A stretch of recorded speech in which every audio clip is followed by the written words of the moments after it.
Welcome back to another Anime and Beyond reaction. I'm Devin, I'm Noah. and today we're going to react to episode 14 of My Hero Academia. So without further ado, we're going to get right into it. When Midoriya went Super Saiyan Blue, trying to sound like a Stain almost. It all comes back to Stain. He had his own little Susanoo. That's crazy. Good night. Dude, he tore him apart on that. Woo! And you said you thought it was a girl? Yeah. That was probably my favorite scene. Now I of the don't last remember episode. this. Yeah, I don't remember this part. Still. I'd like to see his face once he realized Overhaul lost.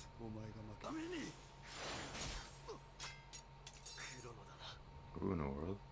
Oh, yeah. Hey! Sun Eater! Okay, he looks like he's knocked out. Maybe not. Yeah. Midoriya still has the injuries on his wrist, too. Ooh. She can't control it. Oh, you gotta get her away from Overhaul. You can't let her look at him. There could be like a Stockholm Syndrome where she actually kind of sort of cares for him still. Mm-hmm. Just because he's been under her. She's been under him so long. Dude, what in the world? Oh, did he touch her so he could reverse back to normal? I don't know. Wow. She doesn't know how to stop, though. Someone told me this week, I didn't even click. Eraserhead just needs to look at her. And then she'll be good. Yeah, that's true. He's right there. There it is. Hey, at a girl. Poor little kid. Oh, did he die? I don't know. I wonder if they can still heal him even though Overhaul did some damage to him. Oh, that's right. He got stabbed in the chest. Dang, it's still in him. They're going to have to get that Yuri. nurse from UA. Or her, too. Oh, yeah, the kids, yeah. Yeah. They have a special villain hospital. That's kind of... That's smart. That's smart. I don't think that's going to stop him. Why would you leave those capsules in the car with them? Oh, snap. Dobby's back, baby. Dobby's back. Let's see what Todoroki's brother is up to. The fact that Shigaraki's already learned and now he's like quoting or talking about Shogi while they're like fighting is like this is part of the plan. How slow are they going? Just jump out of the car like that. That guy's quirk's kind of cool. That's crazy.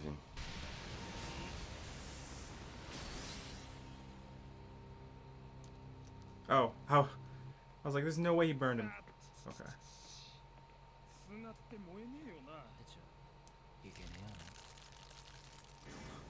Bro, Yes. he's gotten crazier. He makes him watch him take the drug away and then cuts off his own hands.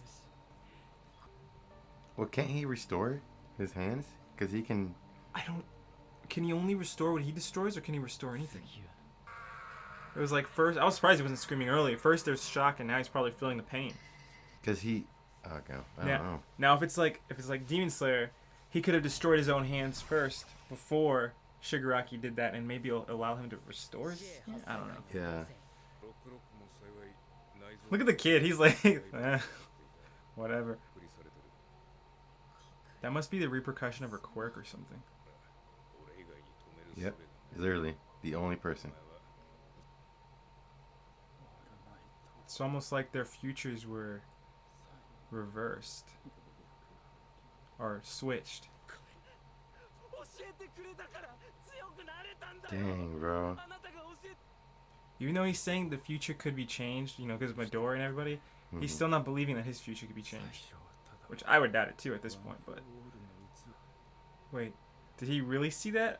Because nothing showed up on the screen. Is he just lying to him and giving him false hope? Or is that like his wishful desire? Yeah, that's what I said. Like Midori and everybody else? Yeah.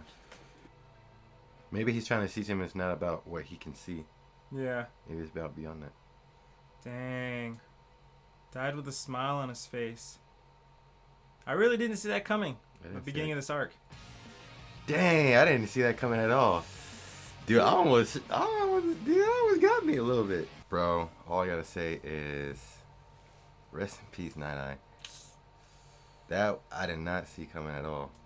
And that almost got me, to be honest.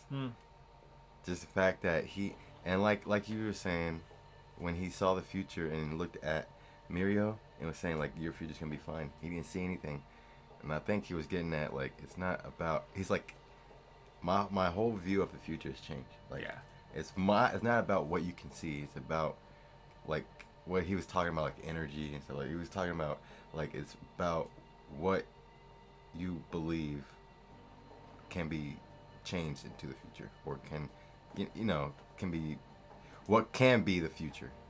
Basically. Not speak it into existence, but like try your all to make it happen. Like, cause Night Eye, we saw this whole time he was like giving up. Yeah. Because he knew what the future was gonna be, and maybe that's what he saw. Why he saw what he saw, because the fact that he was giving up in that sense.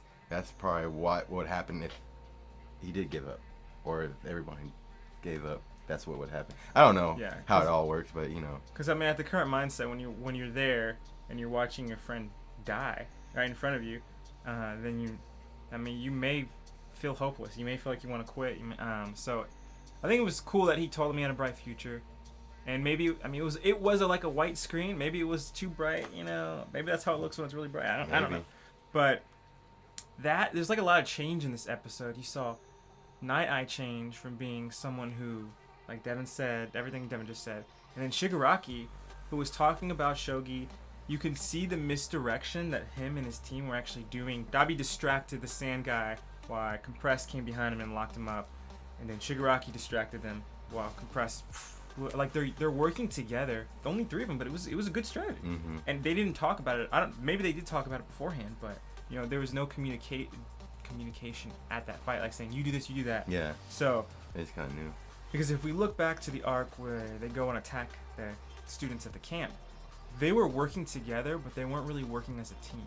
It was more of they were just, all 7 of them had the same goal, but they weren't really working together. Like, you be the distraction, you be the decoy, and I'll attack this person, and we're working for the same goal, and we're doing tasks that are going to complement and help each other. Yeah. It was more just like using your power and your full ability, and maybe he learned that from his fight with Overhaul, where we saw one person just jumped in and that person got destroyed. Maybe it's like All For One, whenever he sent them into the portal and then they left and they wanted to come back and help him, especially Shigaraki, and they were kind of felt like the regret, like what's going on, like maybe it has something to do with that, like they don't want to feel that type of like regrets, like leaving their master or leaving, like I don't know, like leaving their allies behind or something, like alone. But I also saw that it was interesting. Shigaraki was a savage in this one. He got Overhaul's drugs stolen from him, and then cut off his arms so that he can't regrow them anymore. And so it's like he kind of left him there, kind of helpless, almost mocked him in a sense, somewhat tormenting him. Yeah.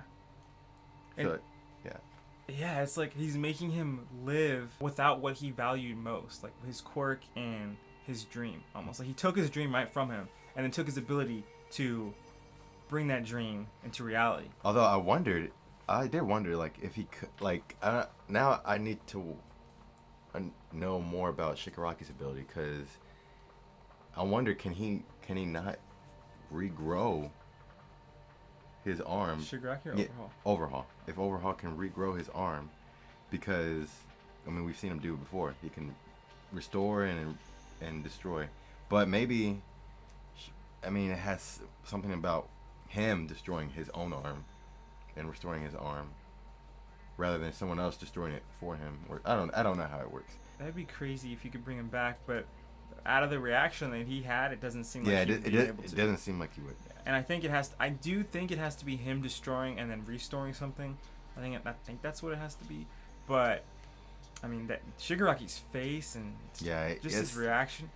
Yeah. It's really, revenge is a dish best served cold, and that's what Shigaraki did. He took his time, acted like he liked Overhaul or was willing to listen and respect. When he did listen, but this whole time, like, had a plan to take back the plan. And now it's a new threat, and now we have to see what they're up to now.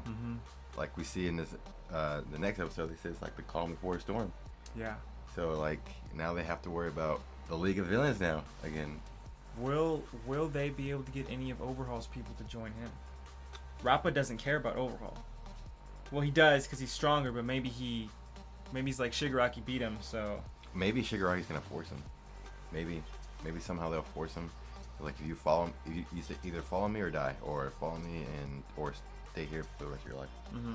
Maybe give him an ultimatum, or maybe just not even think worry about him. Yeah. Yeah, because a lot of them were really focused on, like, really loyal to Overhaul. Mhm. So it would probably be hard to convince any of them. Yeah. Except for Rappa, I think. But We find out also that Eri is gonna be in quarantine for a while. We see that she can't control her quirk quite yet, and luckily Eraserhead was able to stop her quirk from doing too much. Mm-hmm. But, and you mentioned this, maybe the reason why she has a fever and all that is because this is like one of the repercussions that comes with her quirk.